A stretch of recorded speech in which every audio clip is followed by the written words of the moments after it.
Aleluia. Versículo 1. Certo dia, Jesus estava orando em determinado lugar. Tendo terminado, diz que Jesus fez como eu faço com os meus filhos. Os meus filhos eu oro com a porta assim meio aberta, que é para eles verem eu orando. Diz que Jesus fez a mesma coisa. Foi orar e falou assim, fica aí, só olhando. Confia no Pai, vai dar tudo certo. Certo dia Jesus estava orando e em determinado lugar, tendo terminado, um dos seus discípulos disse, Senhor, ensina-nos a orar como João ensinou os discípulos dele.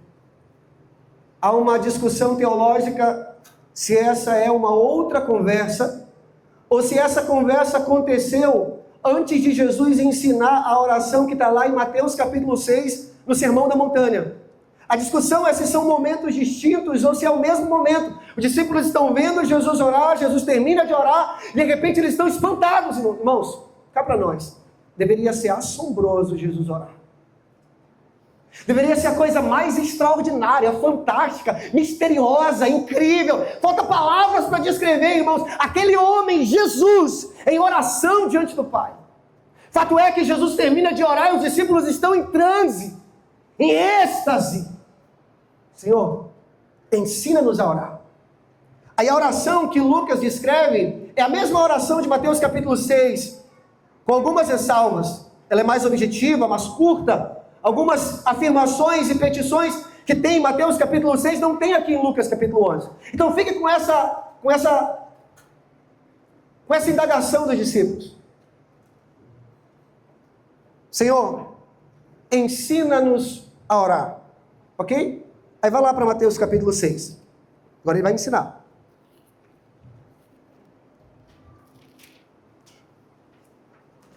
Mateus capítulo 6, versículo 9. Eu vou ler toda a oração, mas não vou pregar toda ela. Diz assim: vocês orem assim: Pai nosso, que estás nos céus, santificado seja o teu nome, venha o teu reino, seja feita a tua vontade, assim na terra como no céu. Dá-nos hoje o nosso pão de cada dia, perdoa as nossas dívidas, assim como perdoamos aos nossos devedores, e não nos deixes cair em tentação, mas livra-nos do mal, porque teu é o reino, o poder e a glória, para sempre. Amém. E amém. Quero falar sobre as prioridades de Deus. Ore comigo. Obrigado, Jesus. Essa é a sua palavra. Certamente ela é perfeita. Ela não volta vazia. Certamente ela cumprirá todo o propósito para o qual ela foi designada. Ela já foi liberada sobre nós. E com certeza ela terá efeitos sobrenaturais, resultados extraordinários nas nossas vidas. Fala conosco, Senhor. Revela-nos o Pai. É o que nós te pedimos em nome de Jesus. Amém, amém e amém. Olha para mim aqui. Minha esposa pediu para eu não pregar muito.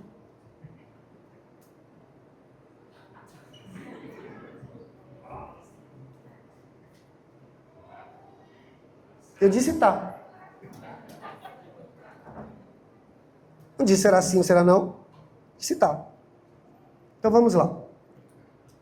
Se você é igual a mim, nasceu no catolicismo, vem de uma família de raiz católica, talvez você já leu essa oração no ritmo que nós fazíamos nas missas. Pagávamos penitência, repetindo diversas vezes a oração do Pai Nosso, líamos e relíamos. Na verdade, os primeiros desafios de primeira comunhão, crisma, quem passou por isso aí, diga amém. Era decorar essas orações. Decoramos o Pai Nosso. E era uma oração que nós repetíamos e repetíamos. Se você nasceu no lar evangélico, dependendo da vertente que você nasceu, talvez você tenha um certo receio com essa oração, ao pensar que orar a oração do Pai Nosso Não, isso aqui deve ser só coisa de católico. Mas não. Essa oração é de todos aqueles que creem. E ela pode ser repetida desde que eu e você tenhamos consciência do que nós estamos falando.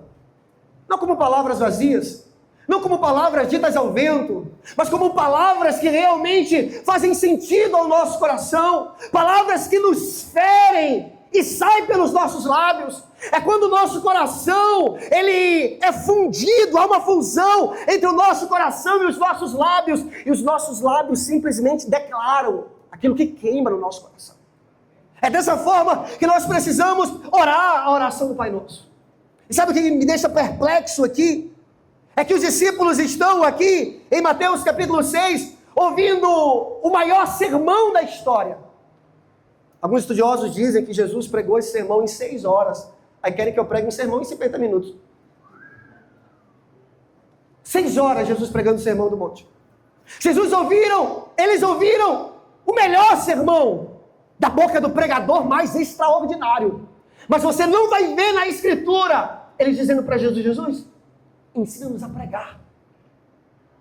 Eles vão ver, irmãos, Jesus operar milagres, irmãos, que até o evangelista João, ele vai dizer que se todos os milagres de Jesus fossem catalogados em livros, não haveria livros suficientes para conter a quantidade de milagres. Mas você não vê os discípulos dizendo para Jesus, nos ensina a operar milagres. Queremos aprender a ressuscitar os mortos. Queremos aprender a ver os paralíticos levantarem, os cegos verem, os mudos falarem, os coxos andarem. Fato é que esses homens estão diante de Jesus em oração. Não sei se o corpo dele transfigurava. Não sei se o corpo dele brilhava. Não sei se ele tinha experiências tão sobrenaturais em oração, como aquela experiência no Getsemane, onde o corpo de Jesus, ele se torna como o corpo glorificado. Moisés e Elias aparecem. Eu não sei como era a oração de Jesus.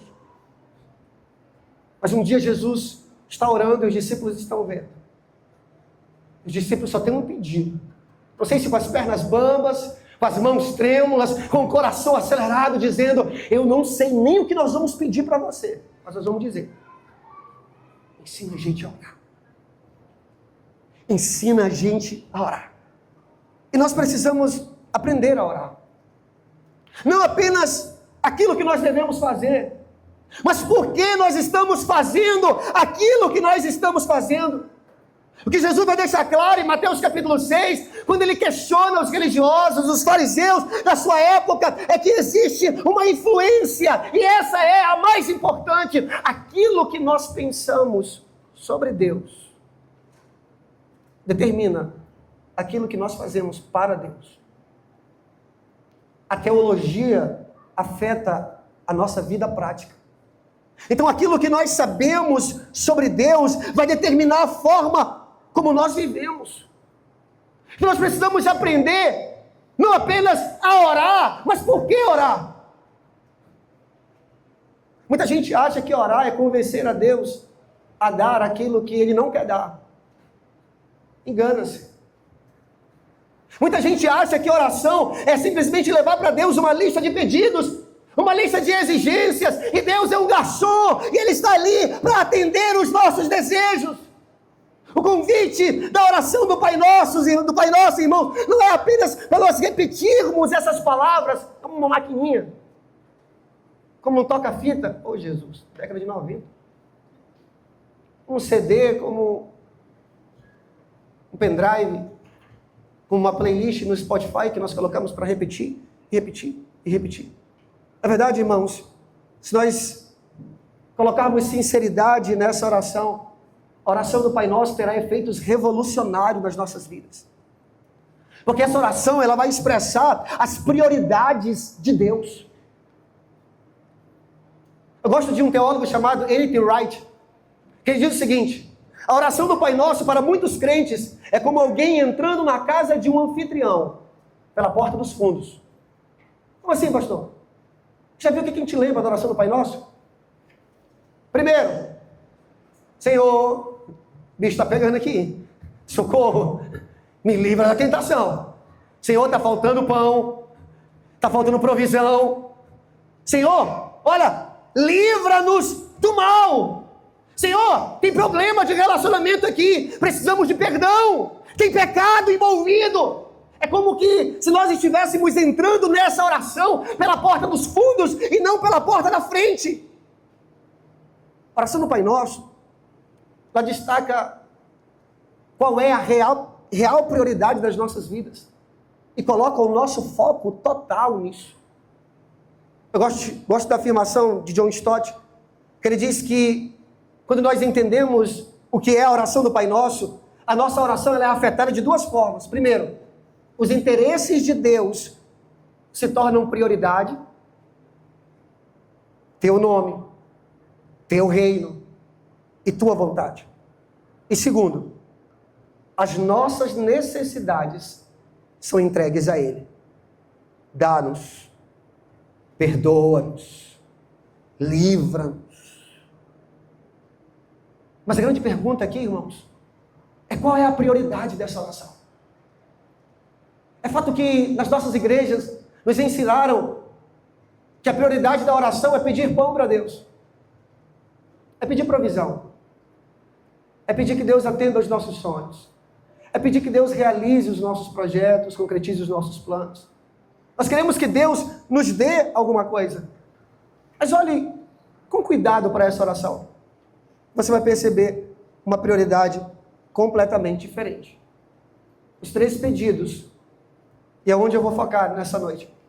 Os 3 pedidos dessa oração se tratam não daquilo que eu quero, mas daquilo que Deus quer.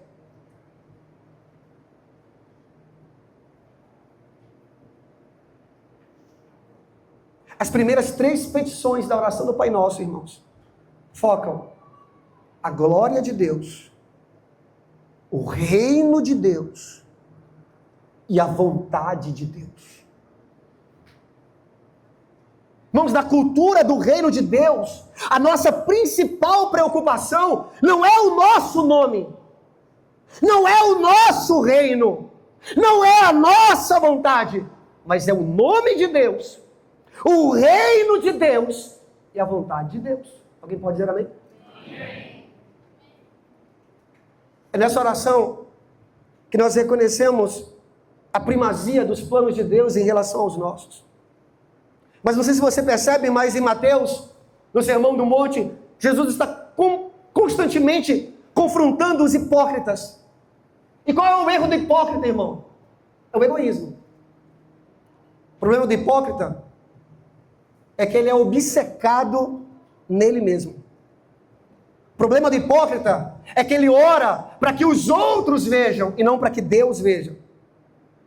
Mas quando você chega na oração do Pai Nosso, um cristão que entendeu a oração do Pai Nosso, um cristão que teve revelação da oração do Pai Nosso, ele não está obcecado em si mesmo. Um cristão que entendeu a oração do Pai Nosso, que teve revelação dessa oração, ele está obcecado em Deus. O interesse dele é o nome de Deus, é o reino de Deus, é a vontade de Deus, não é o nosso nome, não é o nosso reino, não é a nossa vontade.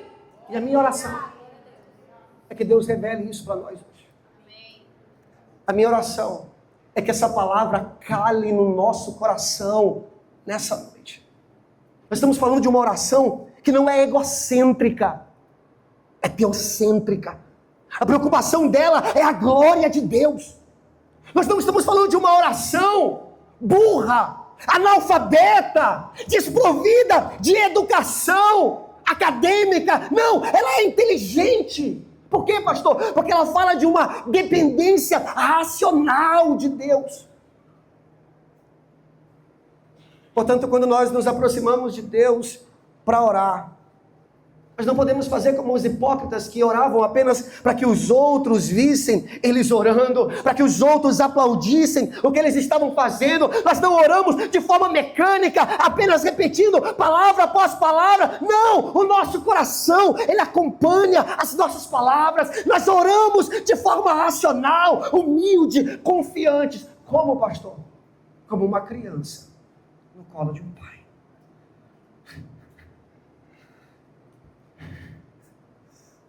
A partir do momento que nós temos compreensão de qual é a prioridade dessa oração. O pedir e dar-se-vos-á ganha outro significado. O tudo quanto pedir, dizer meu nome, recebereis, vai mudar. A prioridade da nossa oração passa a ser o próprio Deus e não a realização dos nossos sonhos. Alguém comigo aqui nessa noite? A oração não é um fim de obter coisas de Deus. A oração tem como fim último obter o próprio Deus.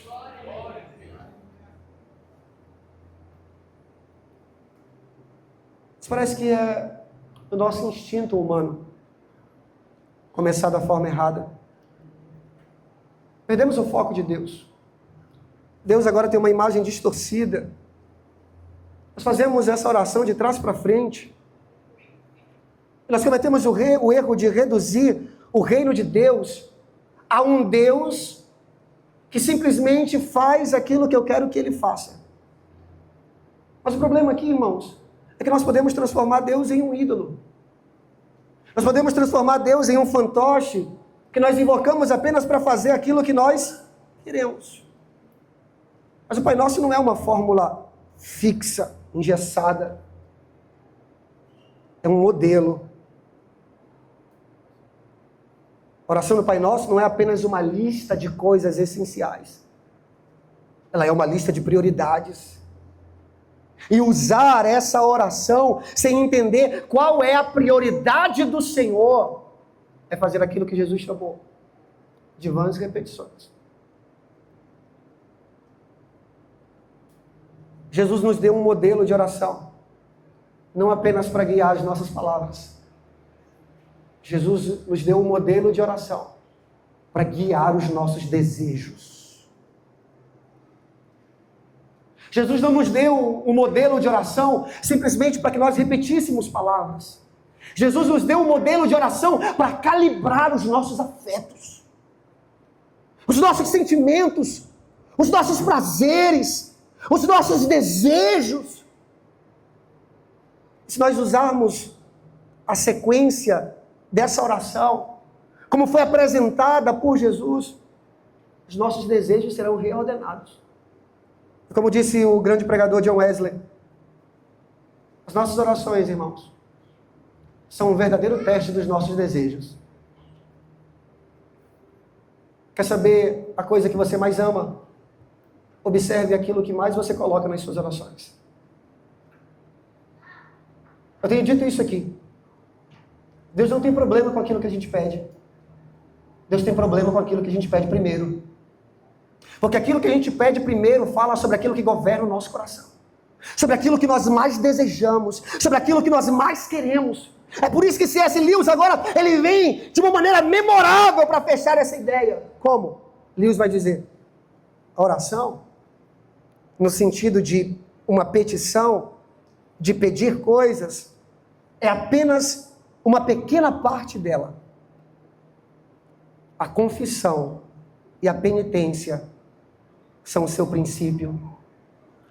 A adoração, o seu santuário. A presença e a visão e o deleite de Deus serão o seu pão e o seu vinho. Irmãos, é aí que nós saímos da oração. Escute, eu vejo muita gente falando, pastor, eu não gosto de orar. Pastor, o negócio de ser crente é esse negócio de orar, porque eu não gosto de orar. Não gostar de orar e não gostar de Deus. Não gostar de orar é alguém que não teve revelação de quem é Deus. É por isso que oração é um fardo. Oração é um peso. Oração é uma obrigação. Irmãos, quem teve o seu coração ferido por essa revelação aqui, orar é a transição do dever para o prazer. Irmão, você sai da casa do dever e entra num lugar de prazer. Orar não é mais uma obrigação. Orar é o encontro de dois corações. Orar não é mais porque o líder está dizendo que você tem que orar. Não, orar é um desejo e um anseio de encontrar com o amado da sua alma. Então, como é que ele nos ensina a orar? Ele começa dizendo: Pai nosso, que estás nos céus. Bom, tem teologia aqui para alguns meses.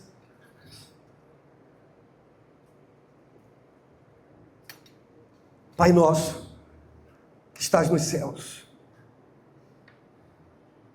Quando Cristo vai nos ensinar o que é a oração, a primeira palavra que sai da boca dele é essa: Abba, Pai. Lembra que alguns versículos anteriores, ele está falando sobre a questão da recompensa? Vocês que jejuam para que os outros vejam, já ganharam a recompensa. Vocês que oram para que outros aplaudam a oração de vocês, vocês já ganharam a recompensa de vocês. Quando Jesus insere um modelo de oração, a pergunta é: que tipo de recompensa você quer? Você quer simplesmente que alguém diga que você é um homem ou uma mulher de oração? Qual é a recompensa que você está buscando? Qual será a resposta? A resposta depende da visão que você tem de Deus.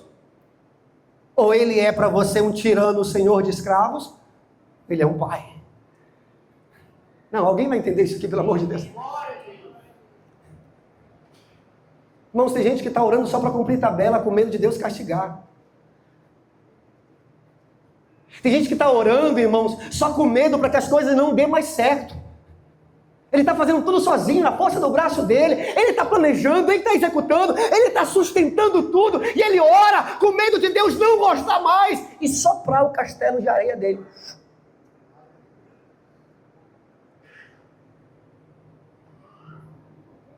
Ou Deus é para você um senhor de escravos, ou Deus é para você um pai. E Jesus começa a oração dizendo: Pai nosso. Irmãos, nós podemos muito bem hoje usar com facilidade essa expressão: Pai. Mas teologicamente falando, nós temos aqui um resumo do Evangelho. Essa palavra Pai saindo da boca de Jesus, nós compreendemos qual era o Evangelho que Jesus pregava. Por quê, pastor? Abre mim aqui. Porque só existe um único homem que pode ser chamado de filho de Deus: Jesus Cristo, o unigênito, o único filho. Só existe um homem: Jesus. Mas agora, o que Jesus faz é pegar essa expressão Abba, Pai, e colocar ela na boca dos discípulos. E não apenas o discípulo dizer: Ele é meu Pai. Não, Ele é Pai nosso. Então o nome de Deus, apesar dele ser Yahvé, o grande, o Senhor, não, para você que crê, Ele é o seu Pai. Ah, Ele é grande, Ele é extraordinário, Ele é Yahweh, mas Ele é meu Pai. Ele é o Pai nosso. É interessante nós falarmos sobre o nome de Deus, porque no Novo Testamento, Deus escolheu ser chamado de Pai. Que essa é a palavra que sai da boca de Jesus constantemente: Pai, Pai. Jesus vai contar a parábola e vai dizer: eu vou contar para você a história de um pai que tinha 2 filhos. Eu vou ensinar vocês a orarem, vocês vão dizer assim: Pai nosso. É Pai, Pai, Pai. Irmãos, é bem provável, escute o que eu vou dizer. É bem provável, é bem possível que nós possamos presumir que nós somos filhos de Deus, sem nunca ter experimentado a paternidade de Deus. Quantas pessoas que oram a oração do Pai Nosso, mas nunca foram abraçadas por esse Pai. Quantas pessoas que decoraram essa oração e elas conseguem falar de trás para frente e da frente para trás, mas nunca esse Pai foi real para elas. Nós usamos de forma tão familiar, tão rotineira, que nós perdemos o significado fundamental. Só havia um Filho de Deus. Era o unigênito. Mas ele veio, morreu numa cruz, ressuscitou, para se tornar o primogênito.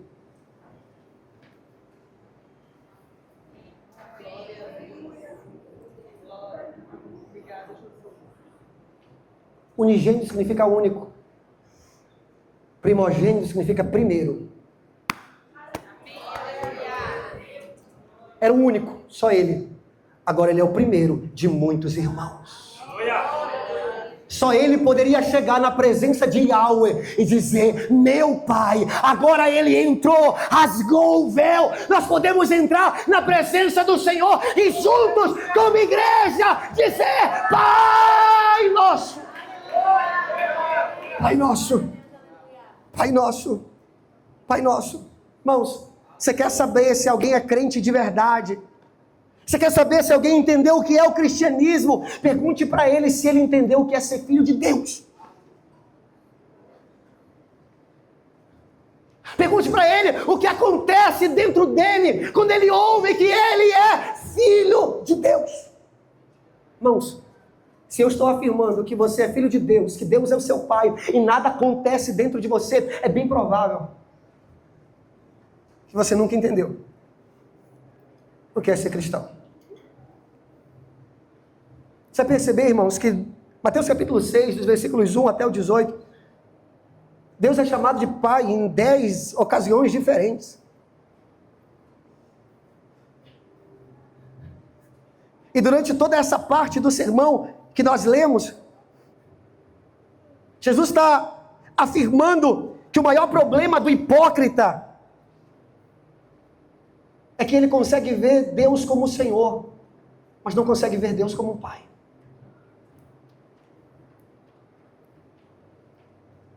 Agora olha para mim aqui. Diga: Deus é o nosso Pai. Diga: Pai Nosso. Mas não apenas isso. Diga isso, mas não apenas isso. Ele é o Pai Nosso que está nos céus. Irmãos, você não pode esquecer que Deus é o seu Pai. Da mesma forma que você não pode esquecer que você está na terra e Ele está nos céus. O que significa, pastor? Que nós podemos chamar de Pai, mas Ele nunca será o nosso paizão, como o nosso Pai terreno. Ele é um Pai que está nos céus. Ele é Pai, mas não é como o meu e o seu Pai. Ele é um Pai que está nos céus. Então essa expressão ela vai combinar bondade que gera confiança, mas com reverência a um Deus que é santo. Ele é Pai, mas Ele reina. Ele é Pai que se identifica conosco, mas Ele é Pai que por causa da sua grandeza está infinitamente distante de nós.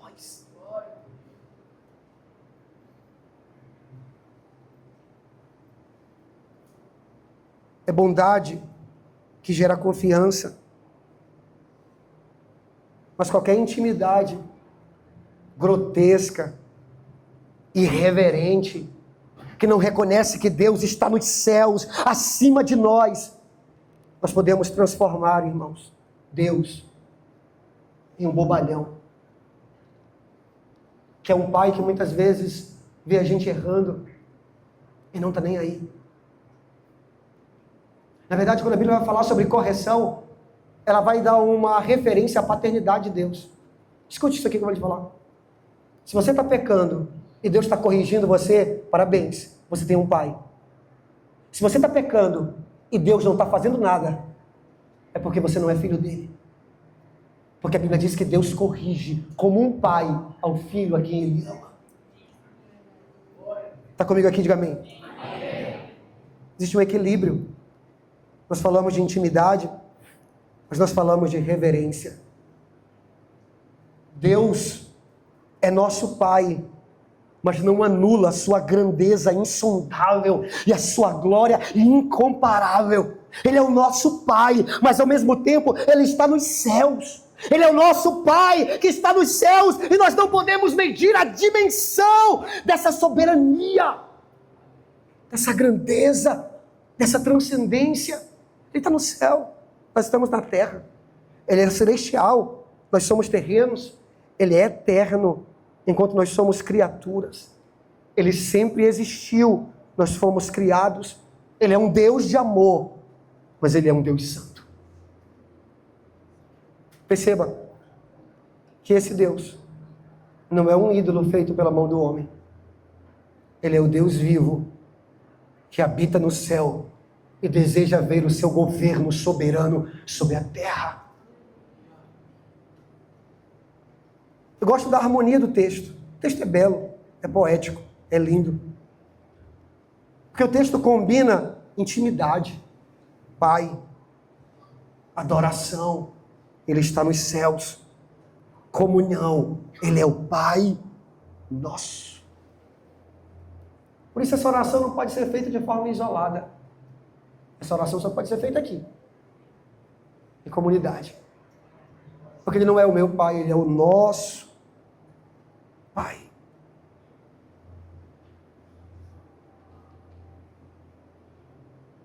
Somente o Filho de Deus poderia dizer: Pai. E se Deus é o nosso Pai, nós precisamos aprender a nos comportar como filhos. Amém? Ele continua dizendo: Pai nosso, que está nos céus, santificado seja o teu nome.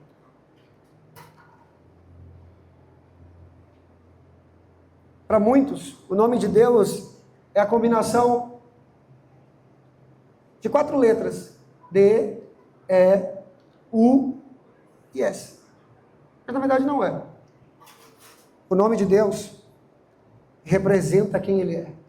Na verdade, irmãos, o nome de Deus é o próprio Deus. Para nós perde um pouco do sentido. Mas na antiguidade, o nome significava definir quem uma pessoa é de fato. A sua essência, o seu caráter.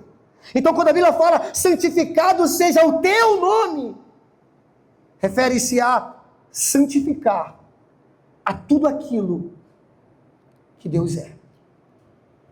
É por isso que nós oramos: Pai nosso que está nos céus, santificado seja o teu nome. Talvez uma pergunta pode surgir no seu coração: pastor, será que Deus pode ser mais santo do que Ele já é?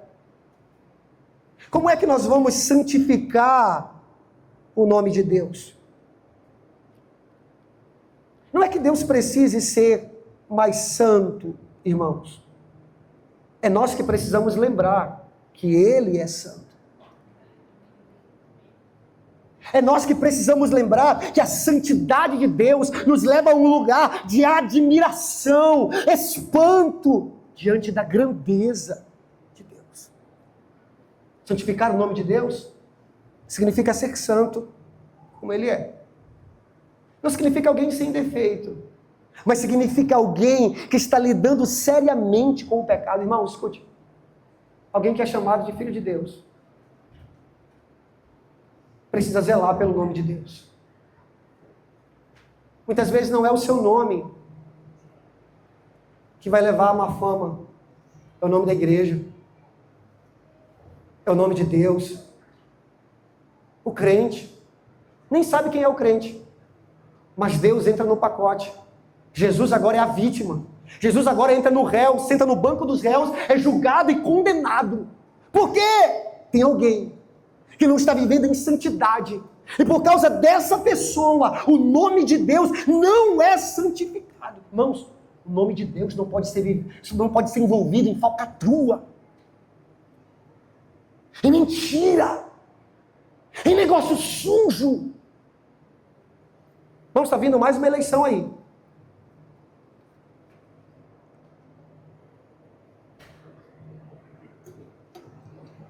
E a igreja sabe qual é o meu posicionamento. Na eleição passada, eleição municipal, alguns líderes me procuraram, pediram conselho, oração, atendi, orei, abençoei. Irmãos, se você estava por aí comprando voto, não venha me convidar para pregar num culto de ação de graças, agradecendo a Deus porque você foi eleito. Não. O nome de Deus não pode ser envolvido em coisa errada. O nome de Deus não pode ser envolvido em sujeira. O nome de Deus não pode ser envolvido aonde há pecado. O nome de Deus não pode ser envolvido aonde há lama. Porque Ele é santo. Santificado seja o teu nome. Quando nós oramos assim, irmãos, nós estamos falando, Deus, eu quero ser santo. Eu quero ser santo. Eu quero ser santo. E o Senhor pode usar o que for necessário para purificar a minha vida. Como dizia um pregador do século passado, eu quero entrar no céu em santidade, nem que Deus me leve até lá, pauladas, mas eu quero ser santo. Nós somos chamados a santificar o nome do Senhor. Escute, o nome dele vai ser santo independente de nós. Mas nós podemos ser usados por Deus para tornar o nome dele mais santo, mais conhecido, mais amado, mais desejado. Amém? Ele vai dizer, venha o teu reino. Essa é a penúltima e eu concluo com a última. Ele vai dizer, venha o teu reino. Da mesma forma que ele é santo, ele nos orienta a sermos santos. Porque ele também, além de pai, ele é um rei. Venha o teu reino. Ah, pastor, Deus é meu pai. Sim. Mas ele também é o teu rei. Isso fala de senhorio. Isso fala de governo. Isso fala de domínio. Sabe? O reino de Deus, Deus como rei, fala que nós precisamos entender o governo e o senhorio de Deus e orar para que ele governe de forma completa, inteira, integral. Nós precisamos que Deus ele reine nos nossos corações, irmãos. Reine sobre as nossas emoções. Reine sobre os nossos medos. Reine sobre as nossas dúvidas, os nossos pensamentos, os nossos compromissos, os nossos desejos. Quando nós oramos dizendo, Senhor, venha o teu reino, o governo dele vem sobre nós. Ele passa a governar todas as áreas da nossa vida. Concordo com George Eldon Ladd, quando ele diz que essa oração é um pedido para Deus reinar e manifestar o seu governo, colocando em fuga todos os inimigos da sua justiça. Tudo aquilo que é contrário aos preceitos divinos. E o único rei que governa é o Rei dos Reis, Senhor dos Senhores. Pai nosso, que está nos céus, santificado seja o teu nome. Venha a nós o teu reino. E ele termina dizendo, seja feita a tua vontade, assim na terra, como no céu. Olha para mim aqui. Ninguém está autorizado a orar, venha o teu reino, sem antes se render completamente à vontade do Senhor. Porque a oração, irmãos, não é um instrumento para realizar a vontade do homem. A oração é um instrumento para realizar a vontade de Deus. Não é para que a vontade dos céus seja feita na terra. Ou melhor, não é para que a vontade da terra seja feita nos céus, mas para que a vontade do céu seja realizada na terra. Então orar, venha o teu reino e seja feita a tua vontade, é pedir para Deus fazer aquilo que Ele quer fazer. Bom, escute, vou te dar um conselho. Pastor, eu entendi a oração. Mas se você não quiser que Deus destrua todos os seus planos, não faça essa oração. A oração do Pai Nosso é a oração mais destruidora da Bíblia. Por quê, pastor? Porque nós não oramos para que a nossa vontade seja feita. Nós oramos para que a vontade dEle seja completamente feita. Cada vez que nós dizemos, Pai Nosso, faça a sua vontade, nós estamos dizendo para Deus, Deus, seja lá o que for que o Senhor ordenar, eu farei. Então, irmãos, nós precisamos ter intimidade para chamar Deus de Pai, mas submissão para receber a vontade dEle. E a menos que nós estejamos profundamente convictos de que Ele é Pai, nós nunca seremos capazes de dizer, faça a sua vontade. Sabe por que a gente tem medo de dizer, faça a sua vontade? Porque a gente não acredita que Ele é um Pai. Irmãos, tem sido uma das lições mais difíceis que nós temos enfrentado para ensinar o nosso filho mais velho.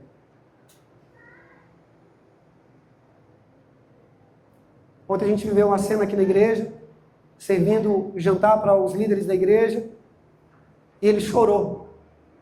E depois a gente foi descobrir por que ele chorou. Nosso filho mais velho. Por que você estava chorando, filho? Papai, eu queria comer. Mas nós não falamos para você esperar que depois de servir os líderes, nós iríamos servir você. Ele falou, papai, e se no final não sobrasse mais nada?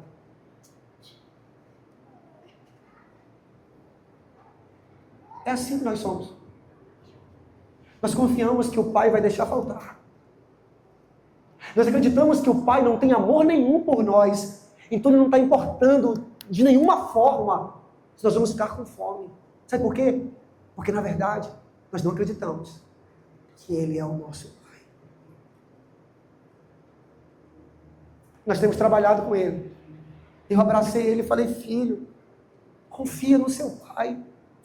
Porque da mesma forma que a Bíblia nos chama a confiar em Deus, eu, um pai pecador, não deixaria faltar comida para você.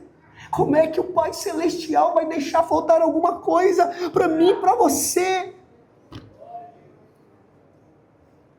Quando o nosso coração é movido para que a vontade de Deus seja feita, irmãos, nós também estamos dizendo, Deus, eu estou disposto a obedecer a sua vontade, até onde eu conheço, mas disposto a obedecer.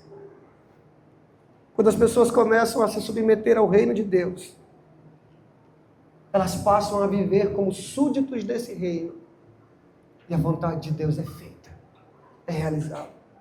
Fica de pé, por favor. Quero concluir. Quem faz parte do povo de Deus que deu um sinal com a sua mão, diga eu. Sabe qual deve ser a nossa preocupação?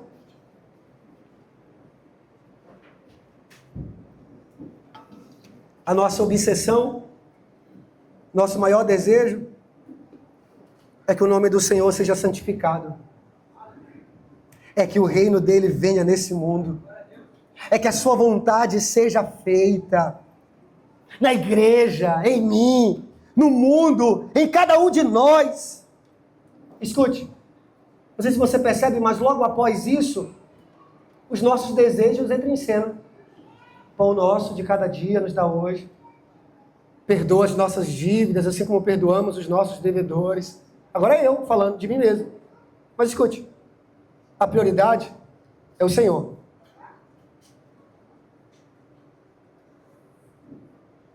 E ainda que Ele não esteja respondendo às nossas orações como nós queremos, se nós estamos orando para que Ele seja o primeiro e a prioridade do seu reino aconteça, nós podemos descansar. Nós podemos descansar. Quando o Senhor nos leva a orar por nós mesmos, não sei se você percebe, mas nós vamos até Ele novamente. Senhor, e o pão? E o perdão? Quem que vai me livrar dessa tentação? Quando nós compreendemos o que Deus está falando aqui, os nossos desejos se tornam secundários. A gente não elimina eles, mas eles encontram o seu devido lugar. Eu não sei se você percebe, mas quando Ele leva a gente a orar, a pedir aquilo que nós queremos, Ele promete nos dar tudo aquilo que nós precisamos. Nós oramos pelas nossas necessidades humanas, o pão de cada dia. Oramos pelas nossas necessidades espirituais, perdão de pecados. Oramos pelas nossas necessidades morais, para que nós sejamos livres do mal. É por isso que a oração começa com Deus sendo chamado de Pai. Por quê, pastor? Porque ela inclui tudo o que precisamos e vai além de tudo que nós possamos pedir. Ele termina a oração da mesma forma como ele começa. Como? Colocando em primeiro lugar o reino de Deus, pois teu é o reino. Colocando em segundo lugar o poder de Deus, pois teu é o poder. E em terceiro lugar, a glória de Deus. A ti pertence a glória para sempre. Amém. Eu não sei como é que você orou essa oração até aqui. Mas quando eu senti no meu espírito de pregar sobre a oração do Pai Nosso, eu decidi pregar como um compromisso que eu estou fazendo diante dessa igreja. Não sei se pelos próximos 7 anos, mas pelos anos que ainda virão, que eu for pastor dessa igreja. A prioridade dessa igreja não será a nossa prioridade. A prioridade dessa igreja será a prioridade de Deus. Não é para que o nosso nome seja conhecido, mas para que o nome dele seja conhecido. Não para que a nossa vontade seja feita, mas para que a vontade dele seja feita. Não para que o nosso reino particular cresça, mas para que o reino dele, soberano e eterno, cresça cada vez mais.